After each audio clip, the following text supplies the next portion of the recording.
I'm Rida, Hi, I'm Harshita. and we're here to talk about blood. Period. Blood. Why is it that we cheer and we applaud when we see our favorite actor taking down the opposing team? We see bloodshed, we see gore, and we accept it and we normalize it. However, when it comes to menstruation, we make it taboo. We make it stigmatized. We shouldn't talk about menstruation or we shouldn't use words like period in our daily life. Period blood is the only blood shed without violence, and yet it is the one that disgusts us the most. As a society, menstruation is seen as something to be hidden, something private, despite of half the population going through it. Despite of it being a very normal function women have been doing for millennia, something that is so essential towards our race and its survival, because without periods there would be no procreation. Despite of it all, it's still stigmatized, hidden, and hushed. Let's start from the very basics education and awareness. Our entire education system has taught women, young girls around the age of 13 to 15, how to take care of their periods, how to talk about their menstruation with their parents, parents being their mom. And for men, we have always kept workshops that taught them about reproduction. It taught them about protection, STDs. Whereas these workshops are something that should have been generic. It should have been for both of the genders and not been split based on the roles that they have in the society. For me, my batch was one of the first batches a school tried giving sexual education to. It was not sexual education, it was dividing students based on gender. Girls go to one room, the guys go to the other. Girls were taught about periods, what products you can use during your periods, pads, tampons, and all of that. Even though we were told that there are these plethora of other things you can use, you should stick to pads and only use tampons and cups and so forth and so on after you're married. Seventh graders I did not understand. Why is it you can only use one of these products and use everything else after you're married? शादी के बाद कौन सा passport मिल जाता है या फिर कोई नया गेट खुल जाता है? Turns out it was a direct result of purity culture taught to children. I figured this out very late. This was also okay, playing into purity culture. We were also not taught about STDs or STIs. I had to learn all about it by myself. It was not fully sex ed because why is it that I had to learn about my own organs? The fact that we have something called a labia to begin with from the internet. What was the point of the course if you taught me just about periods? One item I can use in my periods. You don't believe in stereotypes, but still don't touch the achar ka dabba when you're on your Period. exactly. Later on, when the class eventually united because it was a co-ed school, people started discussing what they were taught about. The guys spoke about condoms, STDs, STIs, pregnancies, and all of that. But guys aren't the ones getting pregnant, facing bodily harm, and going through little body And it's horror. funny how we keep saying all of this so freely, like, oh, it's just a condom, or it's just like a pregnancy. Exactly. But the second somebody says, oh, I got my period or I'm on my period, everything is just like, oh, you have to be very quiet about it. How did you say that? Exactly. And you're okay teaching 11-year-old boys about porn even, but Yeah. you won't teach 11-year-old girls about STDs and STIs. Or 11-year-olds about periods. Why can't men know about menstruation? Exactly. Why don't dudes know about menstruation? I have heard guys think, well, say, because I'm kind of overhearing the conversations. Yeah. Periods are just blue liquid. Why do our eyes not show blood? You're okay with showing blood in movies. You're okay with blood when it's Amitabh Bachchan being an angry young man, when it's someone fighting for your country, but you're not okay with period blood in a 30-second advert. उसके लिए तुम्हें blue color दिखाना है क्यों? Why does it disgust you so much? And the logic behind the blue liquid does not make sense either, because the companies that make menstruation products, they have never tested the density as similar to a blood because they have used that same blue liquid for the testing. So Exactly. you don't really know if your sanitary product that you chose to use does even the work for it, because it might as well just be a failed experiment that proved to be successful based on some blue liquid the company chose to use and not the actual intensity. Exactly. And can we also address how pads are more similar to a diaper, even though blood has a different consistency? Yeah. And what of the clots? Yeah. It's so usual or normal seeing a pad leak. But why does it leak? Your entire job is to prevent my clothes from being soiled or ruined. Why can't you do your job? Why is it that our products are so lackluster? I feel like another reason why, coming back to the education point, another reason why it's very important for men to receive the same education about menstruation and be comfortable with it is because as a daughter, I would actually love to go to my father and be able to tell him that I got my period today, I am in pain, can you help me? Or like, can you get me like even if I just want a pad, can you get me that? I know that it's a blanket friendly world, but still there are some times when it's not accessible, when it might be out of stock or something. And I'm very grateful that my father has created this space in our home where it is very okay for us to go and tell him that and for us to ask him for help. But I know of people who do not have the same privileges, who cannot, who are so traumatized by saying the word period in front of their, like, even their just brother. Meanwhile, I have brothers who I have introduced the concept of menstruation to, who would now get me chocolates if I get my period, and it's just so sweet. It's how it should be. It shouldn't be something that's so hushed and so protected that don't say it. It should be something that should be understood. You understand my pain. You want to celebrate the fact that I am capable of giving life. People who struggle with PCOS, PCOD, they struggle with harm to themselves because it's a very complicated process. People are in pain. Your body does not function properly because of the hormones that are messing with you. So, all of this is something we need people to understand and sympathize with.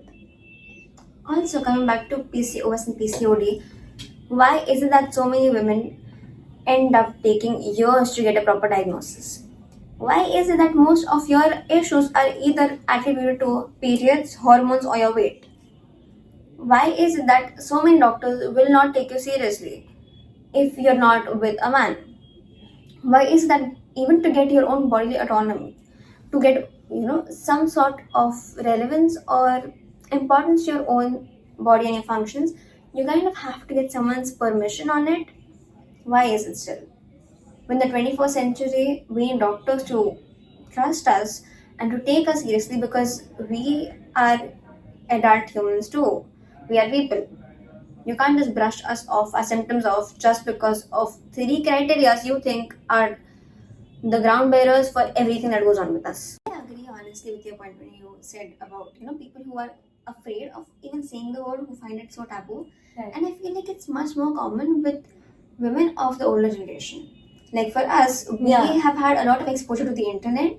We have platform and we're much more privileged than the women of the past. For me, when I was 11, because I had access to the internet and grew up extremely feminist, I was very okay with the word. It was very normalized in my household. Yeah. But even then, when we were on a family trip outside and we went to a villa of sorts in the middle of a village, which was fun, but I got my period because, well, it just comes like unexpectedly, and we did not have any pads on hand. So I kind of asked my grandfather to go and get me some pads. And my mother, I remember the look of hesitation, of shock, and confusion on her face. She asked me, polite, yes, but taken aback still, which 13-year-old me could then say. I remember her tone when she asked me, Rita, did you just ask Nanu for pads? Her voice Like, that almost is laced so- with concern, Yeah, with that is shock. so bad. Like, oh my god, how could you do that? No, you it need was- to hesitate about that. It was not even shock, it was just, I didn't know we could do this. And I was very assured and I said, yes, I did. And I saw something change in her gaze. I saw that flicker of change. I saw the flicker of recognition, of realization that yes, we can talk about this. Because this is not something to be hidden. Because It's just a period. I don't understand why we can't talk about it. Exactly. And a lot of women of the older generation, a lot of millennials, a lot of boomers, they have realized it way too late. You can't talk about this because it was so Yeah. ingrained into them when they were young, they just don't see a way out. But now that we finally are taking a step out, they get the same chance to do so. Remember in the older generations how even in movies today they do show it to us that once a woman gets a period she's like shunned from the house, like she's completely Exactly. separated. Their first instinct is to shun the person. Then, oh, you got your period, don't enter my kitchen. You should probably stay outside of this area. Don't enter this area because it's very, I don't know, spiritual. Or do not go to temples at all. Don't touch my food because you got your period, so like it's going to be impure. But why are we shutting our women for getting their period? It used to be considered unhygienic when women did not have access to bathrooms, when they did not have access to general hygiene. If a woman got her period, the most that she could use was some hay that she found or like a dirty cloth that they did not even wash. But in a generation like ours, we have access to cleanliness at every spot. We have access to sanitary products that can help us, but we still shun the women because we think that it's impure. We sometimes forget the myths that make sense in the previous generations because of the conditions then and the actual explanations to how it should be when it is in a generation like ours where we know things, where we have access to things, but we still don't want to give that access to women. When we talk about access, there's another disparity. Women in urban areas, well, more affluent urban women, do gain equal, if not enhanced, access, while rural women or women in poverty in urban areas or women who are not as affluent or well off don't receive the same opportunities or access. For many, public Yes, of spaces are course. their only point of contact to basic hygiene or cleanliness, as is seen by the disparity of washrooms in slums. Because we know of women who need to travel literal kilometers to access one clean washroom, and oftentimes those are not designed with consideration either. Oh my god, every road trip is such a mess if you get your period. That is so true. Like every time you're on a road trip and you decide that you need to use the washroom, one thing, you can't randomly just stop the car and use the washroom like a man could because um, then our car is passing by. You don't have the proper access to a bathroom. And then finally, when you see that you might have access to one, it's just dirty. Exactly, and it's always so cramped, or it's behind a paylock, or it's locked. Even when it comes to public transportation, the amount of washrooms for men and for women, the disparity is insane. And even when there's no disparity, washrooms, public washrooms for men, tend to be open for longer, or they're open 24/7, or they have like a minimal paylock behind them. Many women's washrooms close after 10 p.m. Why can't women be out after 10 p.m.? Public washrooms, at least. Yeah. It's so weird, and authorities just say it's because not a lot of women are out after that time, but for women that are actually out, say that this just makes it even more difficult for them to be out Yeah. because you already have a risk to your body and to your reputation, but now you can't even access public infrastructure. Awesome. Especially on your period. Exactly, because public washrooms don't give you enough space to change your pad. They don't give you hooks or slabs or any way you could keep your bag or the bazillion things we carry because you all The don't give us bachas. pockets.